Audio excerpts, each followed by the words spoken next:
Boa noite pessoal. Estamos aqui ao vivo, segunda-feira, dia 3 de fevereiro. Estamos começando aqui pelo Dr. Refúgio mais uma live. E hoje uma live especial, a primeira delas aí, falando de alumínio. Já estamos aí com todo mundo entrando. O nosso convidado de honra já está aqui presente. Marco Túlio também está aqui dando o ar da graça. Nossa, meu celular, eu vou ter que dar uma geral aqui para aumentar a iluminação, que ele está muito escuro. Ah, agora melhorou. Legal. Pessoal, boa noite. Boa noite aí, Ricardo, Luciano, Friedrich, nosso amigo também. Ó, Hellprint 3D, faz um tempinho que não vem aqui com a gente também. Pessoal, muito legal, muito bom ter todos vocês aqui presentes, muita gente nova. Vamos falar hoje de alumínio, um assunto que a gente ainda não tinha falado, né? Não ferrosos em geral. Todos os nossos temas até agora sempre foram muito genéricos, né? Mas a maioria ali focado no ferro fundido, né? Aço, moldagem.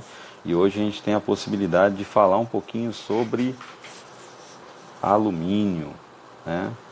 Queria agradecer aí a presença de todos. Já falei da Dani, Dani, Jones está aí também com a gente, Marco Túlio, João Guilherme, Carla, Jorel. Ô Jorel, como é que você tá? Tudo bem? Grande abraço. Sérgio Lima está conosco aqui também, Danilo, Sérgio Eduardo Ferreira, o Marcelo Kramel também está aqui, Isaías, Luciano, já falei, Jefferson, nosso convidado, o Renato, a Andréa Malavasi está aqui também, prestigiando, deve ser da família, né? Reinaldo, Marcos e muitos outros aqui presentes, muito legal. Vamos então convidar aqui para participar conosco o meu amigo Jefferson Malavasi. Vamos lá, convite feito. Pessoal, ele está entrando aqui, vamos ver se a internet vai funcionar. Boa noite! Boa noite, Fernando. Está me ouvindo bem? Estou ouvindo bem. Maravilha, você também, a gente está ouvindo muito bem. Hoje nós estamos aqui com uma condição especial, tá? Eu estou aqui com a turma completa do Senai de Itaúna participando da live conosco. Eles estão fazendo um treinamento, um curso. Tá ficando lento, lá no Fernando. Senai. Alô? Eu estou te ouvindo, Jeff. Então, nós estamos tá ao cortando vivo com o Senai de Itaúna, o professor Heiler Bueno está conosco aqui. E toda a turma da sala dele está conosco também. Então, assim, é um momento histórico para a gente, né? Estamos ao vivo em sala de aula. Acho que a sua internet, Jefferson, está dando umas travadinhas, mas isso não está interferindo em nada. Estamos aqui também com o Marcelo Conceição. Pessoal, eu só aproveitar esse momento, que é um momento único, eu vou quebrar o protocolo, se você me permite, Jefferson. Eu vou convidar aqui o meu amigo Heiler, professor lá de Itaúna. Eu vou convidar ele aqui para ele mostrar a galera ao vivo que está lá assistindo a nossa live direto do Senai de Itaúna. Quem se habilita aí, pessoal? Quem se habilita aí do grupo para eu convidar para estar aqui fazendo a visualização aqui do nosso processo. Tem alguém aí? Deixa eu ver se eu acho o Heiler aqui.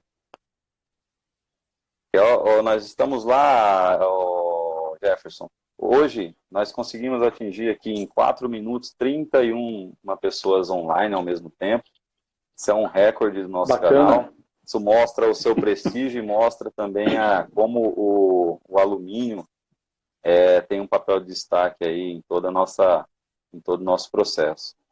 Né? Agradecer aí também a presença do Reinaldo, já falamos, né? Isadora, todo mundo aqui lá da classe do professor Heiler. Deixa eu ver se eu encontro. Agradecer também aqui ao Marcelo Conceição, que foi seu aluno, Marcelo. Você lembra do Marcelo Conceição, Jeff? Trabalhou muito tempo.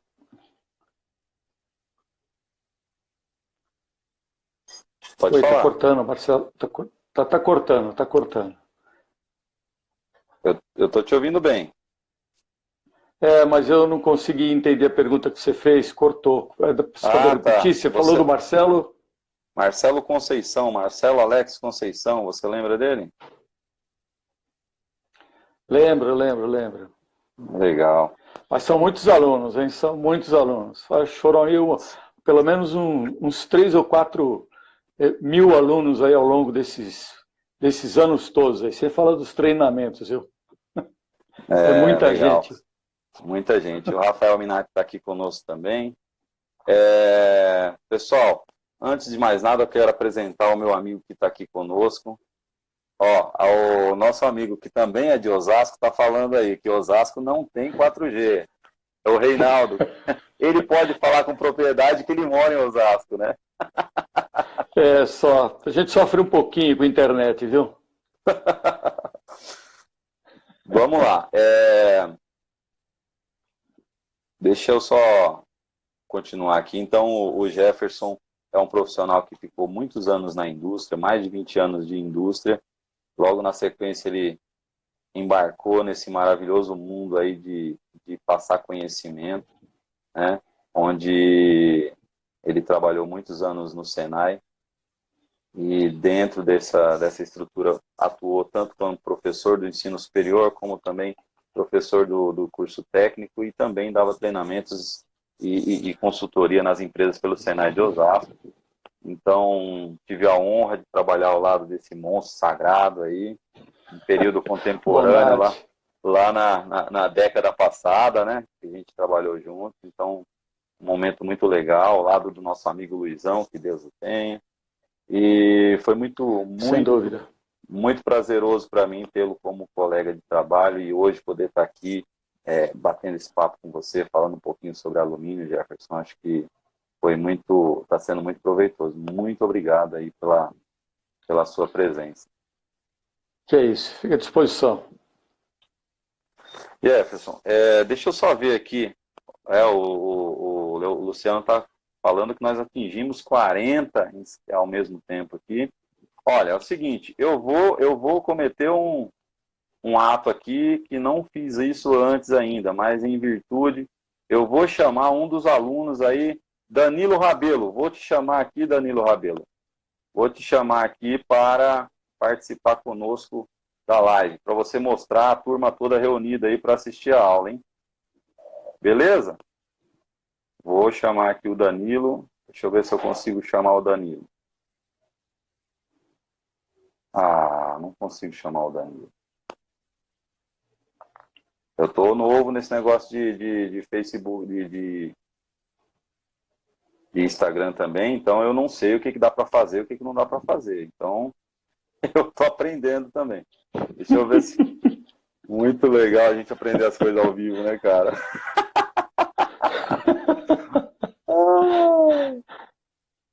Tudo é diversão, né? É muito legal isso, né, cara? A gente poder estar aqui falando, você no conforto do celular, eu aqui no conforto do meu lar, e a gente poder estar contribuindo aí com essa galera que está participando aí, né, cara? É fantástico isso, né? Sem dúvida alguma. No nosso tempo não tinha nada disso, né? Não tinha internet, não tinha nada, tudo tinha que correr atrás de livros de biblioteca, correr atrás de periódicos, era um sacrifício. Agora você tem tudo à mão, né? É verdade. Hoje está bem fácil. É verdade. Então vamos começar sem mais delongas. Jefferson, o que a gente vai falar um pouquinho aqui hoje sobre alumínio, né? E você como um dos caras que é referência em alumínio, né? A gente vai ser muito, na minha opinião e na opinião de várias pessoas. Boa noite, Cleiton. Cleiton da ARM. Então, o que acontece? Eu queria saber de você, você consegue... Ó, o pessoal está aguardando minha chamada. Ô Jefferson, eu não consigo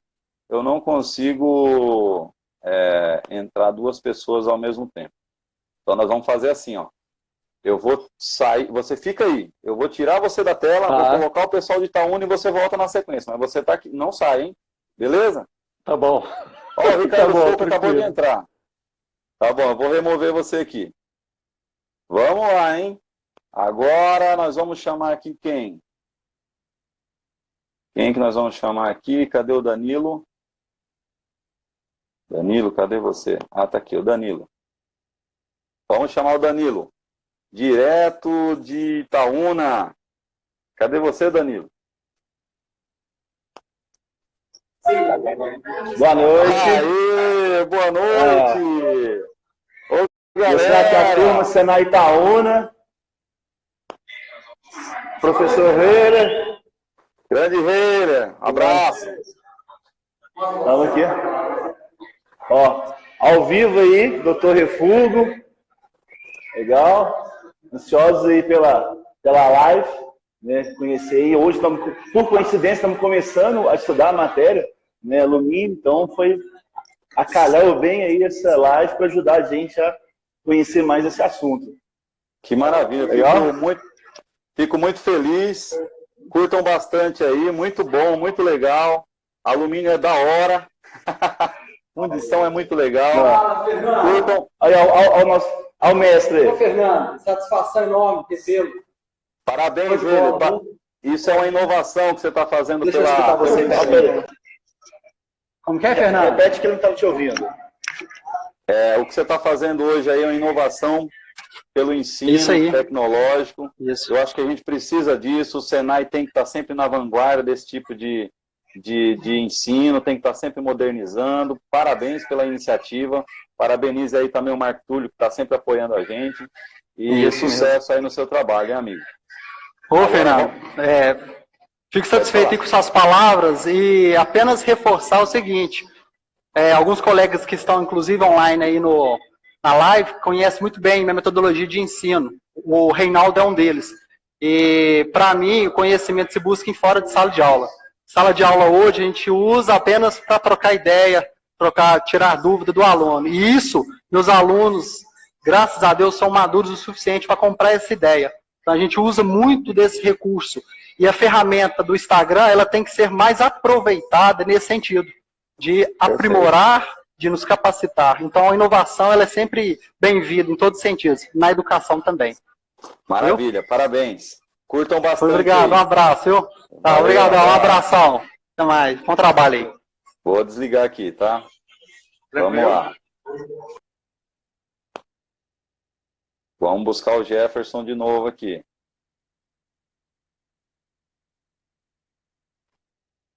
Pessoal, não leva a mão não, tá? Porque a gente tá ao vivo. Eu achei que era um momento bacana da gente mostrar essa molecada, esse pessoal jovem que está buscando conhecimento aí. Eu achei que ia ser interessante.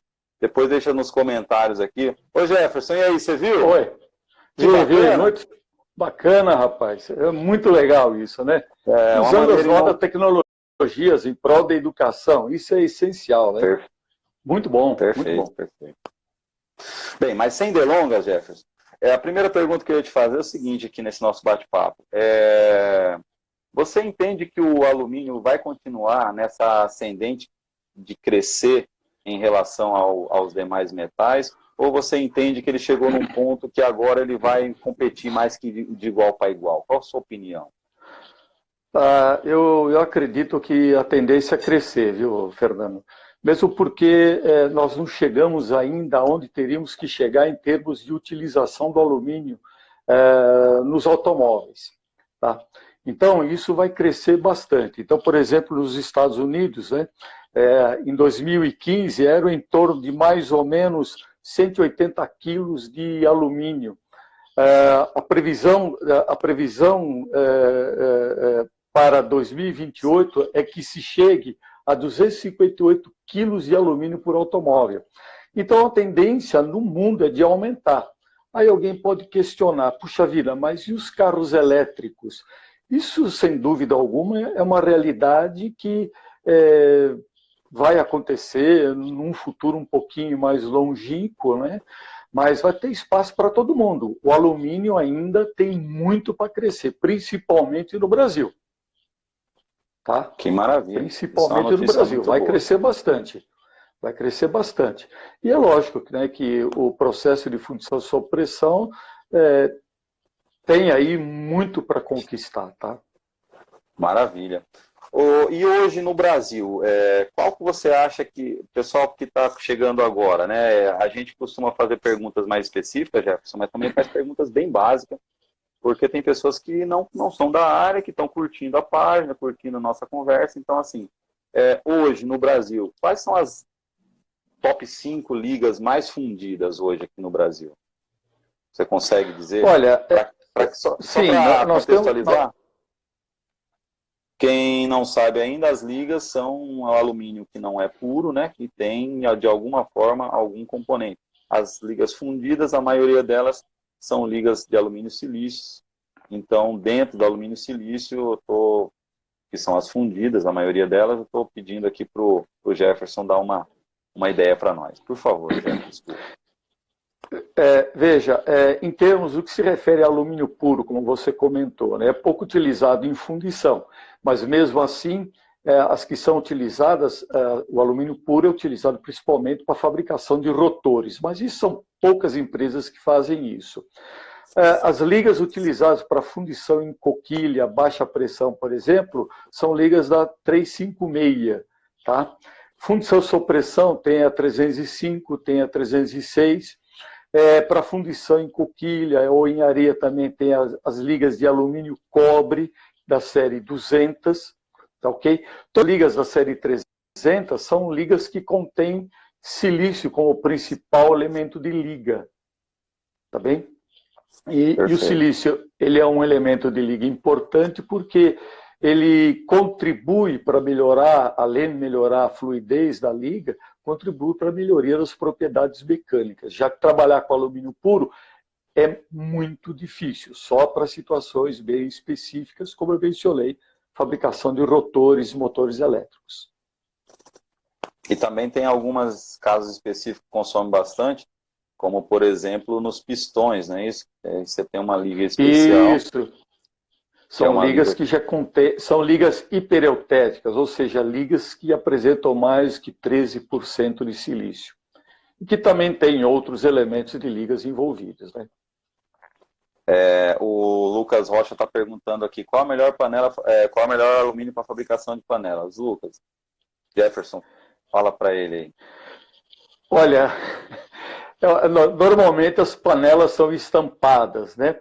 É lógico que por aí, por interior, você verifica o pessoal fundindo panelas ou em areia ou em coquilha. Normalmente o pessoal utiliza alumínio reciclado, sem nenhum critério, às vezes, para poder fundir essas ligas. Mas normalmente são ligas que têm teores de silício de 6%, 7%. Tá? O pessoal não controla a composição química. Tem que ser uma liga de alta fluidez em função da espessura da panela. Tá ok? Sim. Legal, legal. Normalmente, além de fazer estampada, você pode fazer. Ela é estampada a partir de um material repuxado, né? Você faz a placa, repuxa ela, faz o repuxe dela, né? Como se fosse uma laminação, né? E a partir daí você faz o estampo, né? Principalmente panela de pressão é feita aí de forma estampada. Né? Vamos lá, quem mais que está aqui já com a gente participando? Pessoal muito interativo hoje, muito interativo mesmo. Tem aqui o Rafael MSF falando que fundição em areia é vida. Jefferson, essa é uma pergunta que eu queria fazer para você. Como que estamos hoje no Brasil em termos de fundição de alumínio em areia? Ainda tem, não tem? Tem alguma... Qual é a sua visão a respeito disso? Tem sim. Tem algumas fundições aí que fornecem para as montadoras, né? Mas principalmente para caminhões, tá? Peças fundidas relativamente grandes, né? Com uma certa configuração complexa, mas de volume pequeno, tá? Então são empresas que eu infelizmente eu conheci algumas, né, que já fecharam, né? Mas tem seu mercado, que é um mercado cativo, e tem aquelas empresas também pequenas, tradicionais, que não querem crescer, mas porque tem aí uma carteira de clientes que é cativo. Então é um processo que não tende a desaparecer, não, porque tem ali um volume pequeno, mas continua subsistindo aí, com altas tecnologias, inclusive. Tá? Maravilha. O Lucas Rocha está dizendo aqui que fundição em areia para panelas é o melhor custo-benefício. Realmente, aqui em São Paulo, principalmente, a gente não tem grandes históricos de fabricação de panelas, aqui pelo menos nas fundições que a gente visita, né? Nós não temos grandes históricos de fundição de panela, não é isso, Jefferson? Me corrija se eu estiver errado. Sim, eu não conheço. O Danilo, que estava ao vivo aqui há pouco tempo, ele perguntou aqui quais são as principais barreiras, né, para o crescimento da produção de alumínio no Brasil. Na verdade, hoje, nós estamos esbarrando aí eu vou falar minha opinião, Jeff, depois você fala um pouco, mas por incrível que pareça, 2008, 2009, a principal barreira que a gente tinha era justamente a falta de sucata para fazer o alumínio secundário. E a gente tem uma tendência forte aí de compra de sucata pela China, né? Que pode ser um dos maiores fatores para impedir a gente de se tornar um grande fornecedor de alumínio. Você concorda comigo? Você tem mais algum ponto a acrescentar, Jefferson? Sim, eu concordo com você, mas também tem outros aspectos, né? Nós, infelizmente, tem a indústria chinesa, é um forte concorrente, né? Eu não sei até que ponto, até quando a gente vai conseguir competir com a indústria chinesa. Eu sei que a tendência é de que o produto chinês vai ter uma certa dificuldade de ingressar no mercado brasileiro, porque eles vão ter que produzir para o mercado interno. Tá? O próprio chinês vai começar a consumir os produtos que ele produz. Tá, ok? Então, a questão também de impostos também, né? Isso daí é um outro problema sério, né? Que eu não gostaria de me deter nisso, né? Não, claro, a gente está aqui para falar tecnicamente, né? Nós temos aqui o Guilherme também, que está aqui com a gente, o Guilherme dos Santos Moreira. Obrigado, Guilherme, pela presença. Ele está falando aqui para a gente não esquecer do polo duas rodas, né? Falando em termos de alumínio, é um grande volume que a gente tem no Brasil, né? E para quem não sabe, sem dúvida, as maiores fábricas de motos da Yamaha e da Honda da América do Sul estão localizadas no Amazonas, ali em Manaus, e onde a sua produção de motores e demais peças é tudo feito em alumínio, não é isso, Rogério? Sem dúvida alguma, é um dos maiores produtores de peças fundidas em alumínio para a motocicleta, duas rodas, né? A fundição da Honda em Manaus, ela é simplesmente fantástica, né? É enorme, emprega muita gente e produz um grande volume de peças fundidas, seja por fundição pressão, baixa pressão e gravidade, que agora está diminuindo, né? Porque antes fundia roda e agora está injetando rodas de motocicleta.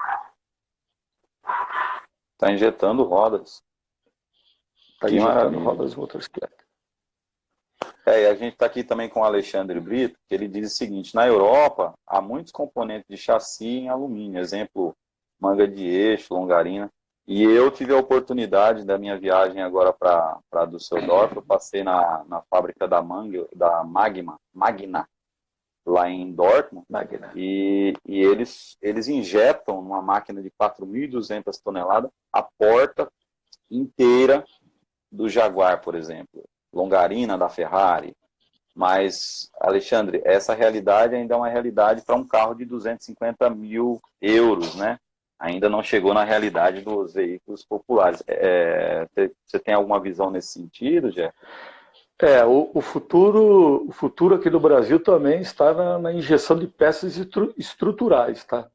Isso significa aí ter que um avanço tecnológico considerável, não só em termos de controle de processo, né? Porque isso aí é fundamental, ter um controle de processo perfeito, também tem uma ligeira modificação na liga, né? Uma pequena alteração, mas tudo é ali no controle de processo. E é lógico, né? Tem que ter uma máquina que permita esse controle de forma bastante apurada. Entendi.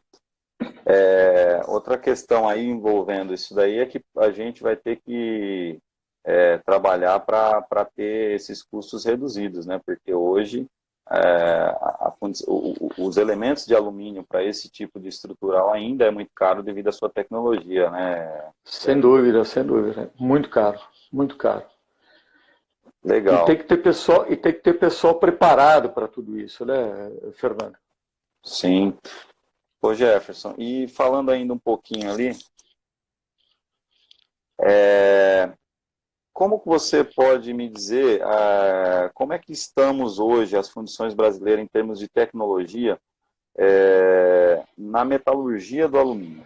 Qual que é a sua visão em termos de todo o processo de metalurgia do alumínio líquido? Nós estamos bem? Qual que é a sua avaliação? Você está se referindo quanto a tratamento de metal ou o processo como um todo? Tratamento de metal. Bom, olha, Fernando, o que eu observo nas andanças por aí é que estamos engatinhando em algumas empresas, né? Infelizmente estamos engatinhando. Tem outras empresas que já estão incluídas nesse aspecto, que primam bastante pela qualidade do alumínio. Agora, outras, infelizmente, por falta de conhecimento, né, não vão atrás de informação, acha que tratar o metal não é assim algo que venha agregar valor no seu produto, né, infelizmente, né? Mas é falta de orientação, na verdade. Tá? Então, nós temos tratamentos como a escorificação, refino, modificação, ou mesmo filtragem na baixa pressão, que o pessoal não faz, né? Infelizmente não faz. Ou mesmo quando faz, perde tudo isso em função de um manuseio inadequado do metal. Depois de ter feito uma boa escorificação, uma desgaseificação, manuseia o metal de forma inadequada, provocando uma grande turbulência, de introduzindo óxido no metal. Isso é uma coisa que eu vou ressaltar aqui, que é o seguinte: o alumínio, toda vez que estiver em contato com a atmosfera, ela vai oxidar, pegar o oxigênio e formar uma camada de óxido. Então não adianta você limpar se você não vai usar o metal. É limpar e ele vai formar uma nova camada, e se você continuar limpando, você vai pegar um forno, um cadinho de 600 kg e vai transformar tudo em óxido, não é isso, Gerson? Na verdade é o seguinte, né? Desde que se o metal ficar em repouso, aquela película de óxido, ela não tende a crescer mais, né? Ela protege o alumínio. Agora, o problema é você trata o metal e na hora de fazer a utilização desse alumínio, ele sofre muita turbulência na transferência do cadinho para o forno ou do forno para a cavidade da peça, ele sofre muita turbulência. Isso acaba fazendo com que a película de óxido fique aprisionada dentro do metal líquido. E a película de óxido tem duas camadas, aquela que tem uma boa interação com o metal líquido e aquela que está em contato com a superfície, e aquela que está em contato com o oxigênio. Essa camada que está em contato com o oxigênio do ar, ela é impermeável, ela não tem nenhuma afinidade com o metal líquido, ela cria uma película de separação na peça fundida. Então, literalmente, se é utilizado um alumínio com muita turbulência, é transferido para a cavidade do molde, com muita turbulência, sem cuidado nenhum, essa película de óxido vai ser um local onde naturalmente já vai ter uma trinca pré-existente na peça solidificada, o que reduz significativamente as propriedades mecânicas e pode dar até problema de falta de estanqueidade. Não, perfeito. E a falta de estanqueidade, muita gente não sabe, né? Mas porosidade provocada por gás não dá problema de estanqueidade. O que vai dar problema de estanqueidade vão ser rechupes e camadas de filme de óxido. Por quê? Porque ela acaba conduzindo o ar por toda a espessura da parede da peça, não é isso? Isso mesmo. Isso mesmo, Ricardo Foco, que me deu aula dessa matéria, deve estar orgulhoso aí assistindo a live agora. Ele falou assim, esse é meu garoto. Ele deve estar pensando assim, esses são os nossos garotos. Daqui a pouco ele entra e fala assim, você não é tão jovem assim não, Jefferson. Ah, rapaz, de fato. O Rafael, ele está aqui com a gente já, ele já está falando do carnaval, ele já está falando que tem problemas que sempre vai existir na fundição. O nosso amigo Ricardo Pugliese, ele falou que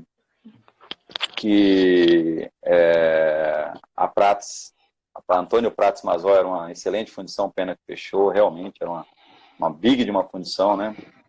Ali tinham 3 processos, tinha fundição em areia, coquilha, fundição sob pressão. Era bastante interessante, eu conheci a empresa.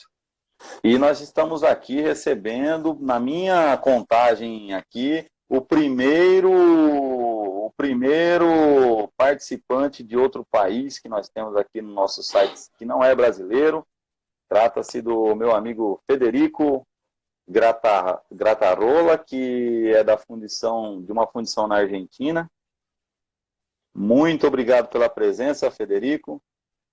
Muito bom tê-lo aqui conosco. Temos aqui também o Guilherme Gonçalves, temos o Sérgio Cruz, lá da Fundição Santa Terezinha, o Lucas Rocha, o Wagner Mesquita, o Hugo Santos e o Matheus, está aqui também, Matheus Vetzfal, o Graciliano Leite, o Alan, o Nilmar Favareto, o Rodrigo Vieira, o Alex Pereira, o Eduardo Costa, Daniel, Renato, Elton Vicente, grande Elton, lá de Olímpia, gente boa, Marco Túlio e todos os demais que eu já falei aqui. Também nós estamos aqui com o Cleiton, o Elson, o Atanábio, o Reinaldo, a Carla, o Serginho, já falei também, o Danilo Júnior, André Malavasi, esse aqui tem que ser o sobrenome, hein?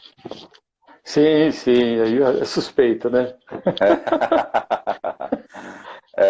Denise Roberto, o Vinícius, o Washington Possani, também está aqui Barra Alumínio Fundição, o Silvio. Nós chegamos a picos aqui de 52 pessoas online, muito legal. O Douglas Graco está aqui conosco, o Edivaldo Paula, o Federico, que eu já falei, e o nosso amigo Rodrigo Neri e o Heron, estão todos aqui conosco. Muito legal, muito bom. Jefferson, arrebentamos, hein, cara? Que maravilha. 50 pessoas, tá bom?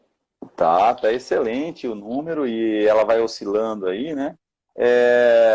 Tem uma pergunta aqui da Barra Fundição, Barra Lume, que é o seguinte: o filtro cerâmico no molde ajuda a quebrar essa turbulência, Jefferson? Sim, ela reduz, né? Ela ela reduz essa turbulência, retém algumas partículas de óxido, né? Isso é importante, né? Lógico, depende do filtro, mas o mais importante é que ela reduz a velocidade do material dentro da cavidade. Então, ela reduzindo essa velocidade faz com que o material adentre a cavidade com pouquíssima turbulência, preenchendo tranquilamente, diminuindo a possibilidade da oclusão dessas partículas de óxido, tá? Esse aprisionamento das partículas de óxido no meio da peça. Então, é importante. Entendi. É importante. Para quem não sabe, quem está chegando agora no mercado de fundição, o filtro cerâmico, depois vocês podem pesquisar, mas ele é como se fosse ele é uma esponja, né, que é recoberta com material cerâmico, então ele forma orifícios que seguem o mesmo formato da esponja, né, e o principal motivo de se usar filtro não é para reter óxido, mas sim para evitar a formação dele durante o preenchimento, como o Jefferson falou.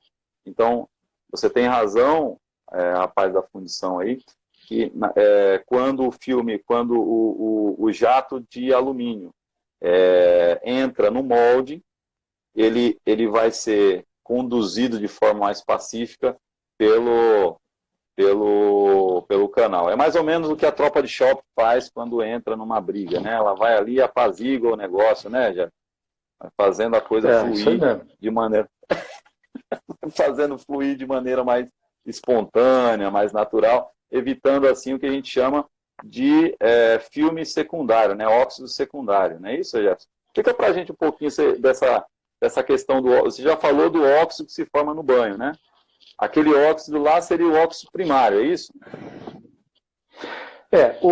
Veja só, existe aqueles óxidos, existe o óxido que ocorre em função da reação do alumínio com o oxigênio do ar, e também, eventualmente, pode ter aqueles óxidos que são gerados em função de reações metalúrgicas dentro do próprio metal. Por exemplo, o magnésio, que pode reagir com uma presença com alguma coisa, alguma partícula estranha dentro do molde. Tá? Numa liga que contém, uma liga de alumínio silício que contém pequenas quantidades de magnésio, né? O magnésio é um elemento importante, principalmente em peças fundidas por gravidade, que tem que ser submetidas a tratamento térmico para ter aí um up em termos de propriedades mecânicas. Então, o magnésio é muito facilmente oxidável. E ele tem facilidade de reagir com determinados elementos, tá? Em determinadas circunstâncias. Ele pode formar óxido, pode formar inclusões, que acabam sendo retidas pelo filtro.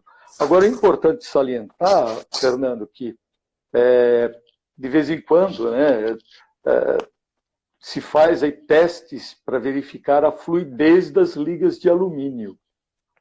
Que se mede essa fluidez o quanto que o alumínio percorre no molde em aspiral, tá? Então, fazendo esse teste de aspiral numa determinada liga, com e sem o filtro, a diferença é muito grande. Então, a presença de óxidos realmente reduz significativamente a fluidez das ligas de alumínio. Compromete bastante o preenchimento da cavidade. Ou Tá? seja, eu tendo óxido, além de todos os malefícios do óxido, ele ainda diminui a fluidez, fazendo com que eu tenha mais dificuldade de enchimento. Isso, tem mais dificuldade de preenchimento. Para peças finas é um problema. Legal, entendi.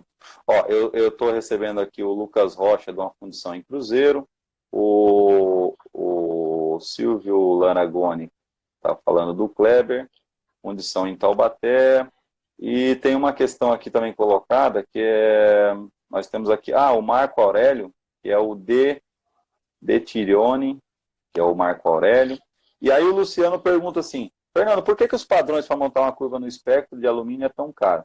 Bem, tem também aqui o Marcos Euleotério, da Steel, muito bem-vindo, Marcos, seja sempre bem-vindo aqui com a gente. O Luiz Alberto Zag e também o Everaldo Moraes e toda essa equipe. Então, essa pergunta aí, essa pergunta do Luciano, nós não vamos responder aqui, Luciano, mas assim, aqui na live, eu não sei se ainda está aqui, mas nós tínhamos a Mariana, que trabalha na BSW, uma das empresas que fabricam aí, ela esteve aqui conosco, acho que ela saiu na surdinha, mas ela estava aqui conosco, é uma pergunta que a gente pode fazer para ela. Eu, como químico, posso afirmar para você o seguinte, o padrão é caro porque ele tem que ser testado e ele tem que ter um grau gigante de precisão. Então, isso custa caro, porque tem que fazer várias funções até chegar no ponto que ele precisa. Jefferson, alguma coisa a acrescentar nessa questão de padrões? Não, é isso mesmo, concordo com você. Tem que ter de alta precisão, por isso que é caro mesmo. Legal. Jefferson, agora nós estamos entrando aqui nos minutos finais, faltam aí menos de 18 minutos. Eu queria aproveitar, para quem não sabe, o Jefferson ele é especialista em fundição pelo IPT, na primeira turma. Ele teve aula com o nosso amigo Ricardo Focco, né, Jefferson? Segunda turma. E depois o Jefferson veio a fazer um mestrado, né, em a interferência do ferro nas ligas de alumínio. O que você poderia falar assim, de mais importante nesse trabalho que você fez, que é um trabalho fundamental, na minha opinião, né? A gente entender a importância de você controlar o ferro numa liga de alumínio. O que você pode falar para a gente? Eu queria aproveitar essa pergunta para falar do ferro, para você também falar um pouquinho sobre o que muda nesse teor de ferro quando aplicado nas diferentes aplicações ali. Por favor, Jé. Bom, Fernando, o ferro, as partículas de ferro, né? Então, o ferro ele forma partículas com o silício e o alumínio, tá?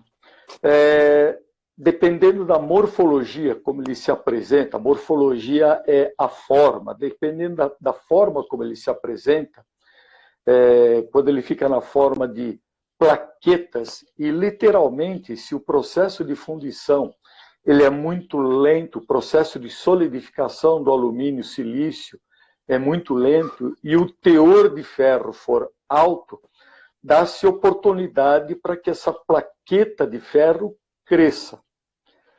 E ela pode chegar a ter aí alguns milímetros de extensão. A espessura é fininha, tá? Mas a extensão dela é grande. E como ela tem baixa interação com o alumínio, né, com o alumínio matriz, com matriz de alumínio, ele favorece na redução das propriedades mecânicas. Em processos de fundição, então nós estamos falando, por exemplo, para as ligas de alumínio que são utilizadas nos processos de fundição em areia ou em coquilha, o teor de ferro tem que ser muito baixo, tem que ser baixinho, 0,2%, 0,3% no máximo. Já naqueles processos em que a solidificação, a taxa de resfriamento é muito rápida, como no processo de fundição sob pressão, se tolera aí, por norma, até 1,2% de ferro. Porque, justamente, em função de uma solidificação intensamente rápida, não se dá oportunidade para que a partícula de ferro cresça muito, ela fica pequenininha. Então, ela não é tão prejudicial. Agora, veja só, o que está acontecendo?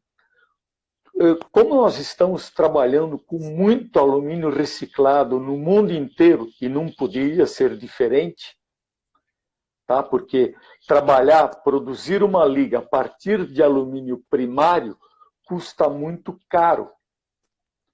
Então, trabalhar com alumínio reciclado, nós só consumimos 10% daquilo que é necessário para produzir o alumínio primário. Então, vale a pena a reciclagem. Só que o que está acontecendo? Com essa reciclagem constante do alumínio, naturalmente o teor de ferro está aumentando. Do alumínio no mundo inteiro. Resultado. nós vamos ter que desenvolver novas ligas que admitam um percentual de ferro maior e, portanto, é super importante se controlar, né, encontrar elementos que interagem com o ferro para fazer com que a morfologia dessa partícula com o ferro não seja prejudicial para o componente fundido em alumínio. Isso é um problema. E nós vamos ter que administrar. E cada vez mais as ligas com teor de ferro baixo está cada vez mais cara, né? Porque você tem que usar cada vez mais sucatas nobres no processo, né? Sem dúvida. Então, por exemplo, ligas de altíssima resistência mecânica para a indústria aeronáutica não se admite a presença de ferro, né? Não pode. Tá? Ligas para alta temperatura também, ligas de alumínio-cobre, por exemplo, não pode ter ferro. Mas as outras ligas que são provenientes de reciclagem, essas vão tendo um aumento cada vez maior de ferro. E vamos ter que desenvolver ligas que admitam maiores presenças de ferro. Não vai ter jeito. Não tem outro caminho, né, Jé? Não tem. Não tem. Tem muitas pesquisas caminhando para isso, viu? Tem muitas pesquisas. Entendi. Jefferson, é muito esclarecedor a sua pergunta e eu queria complementar ela com mais uma pitadinha. Só respondendo para o Rafael. Rafael está perguntando se eu vou colocar a live do Codebox no canal. Sim, Rafael, eu vou colocar no decorrer dessa semana. Eu vou colocar do Camilo. Comecinho da próxima semana eu já coloco a live do Pablo, semana passada, uma live sobre Codebox, Jefferson. Você não participou, mas foi muito boa, muito esclarecedora. Mas eu gostaria de continuar nesse tema, né? Nesse tema do ferro. Vamos pensar o seguinte, você está fazendo uma peça altamente técnica, que requer um cuidado tremendo, e você tem uma especificação de liga que o teor de ferro vai de 0,7 a 1,1. Qual o reflexo na qualidade e no refúgio dos itens quando eu estou trabalhando perto de 0,8 e quando eu estou trabalhando perto de 1,1? Para que processo você se refere? Fundição sob pressão? Isso, a fundição sob pressão. Tá. Ok. Na verdade, você não vai perceber grandes diferenças, tá? Para o mesmo produto, você não vai perceber grandes diferenças, não. Se perceber, vai ser uma coisa extremamente sutil, você não consegue verificar isso daí. Você não consegue. É muito pequeno. Eu digo o seguinte, que a variação, eu acho que você percebe muito mais uma variação de comportamento em função da variação do teor de silício do que da presença do ferro. Tá, ok? Agora, se é num processo a gravidade, aí sim você percebe uma diferença muito grande. Em fundição sob pressão você não percebe. De 0,9 a 1,2, na gravidade, se você tivesse uma liga assim, você perceberia tamanhos enormes da partícula do intermetálico com o ferro. Agora, em fundição sob pressão, talvez, se você fosse pegar aí uma partícula, dependendo da espessura da parede e da peça, naquela região, talvez se encontrasse partículas maiores. E não perceberia, assim, grandes diferenças de propriedades mecânicas. Há de se verificar o seguinte, no processo de fundição sob pressão, nós temos um problema sério que é a presença de ar aprisionado na peça. Então, em termos de porosidade, a peça injetada sob pressão apresenta um nível um pouquinho maior de porosidade, tá, okay? Justamente devido à presença de ar aprisionado durante o processo, quando o alumínio adentra a cavidade. Tá?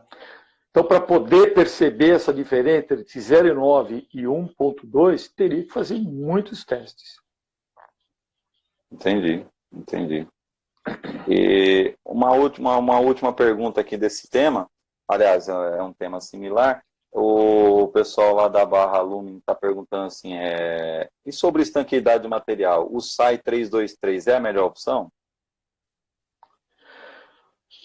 Olha, ele é uma liga que tem 7,5% de silício, né? Então, veja,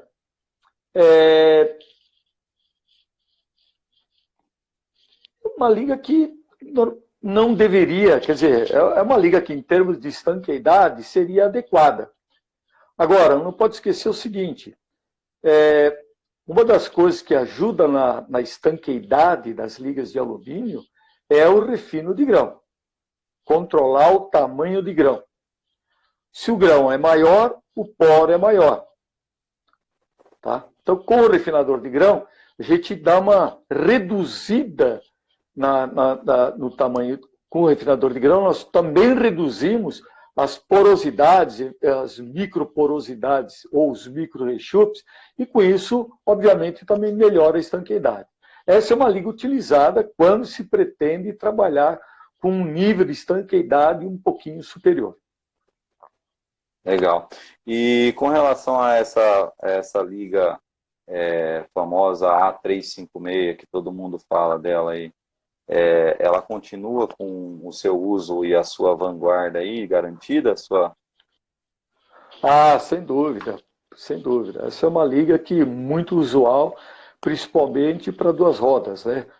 Para injeção de baixa pressão, né? Cabeçote, de uma maneira geral, tá?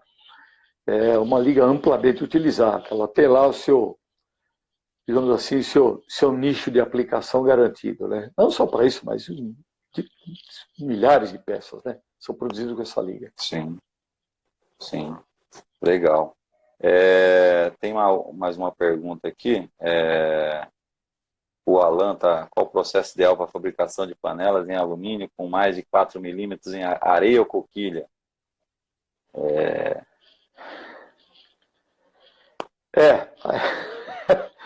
Coquilha é sempre um pouquinho complicado você dominar ali o teu controle de temperatura da coquilhadeira, né? Então, em areia fica até mais fácil fundir, tá certo? Eu não sou expert em fundir panela, gente, pelo amor de Deus, né? Mas em areia fica mais fácil, né? Legal, legal. Ô Jefferson, e aí para finalizar, né, aquela questão, né?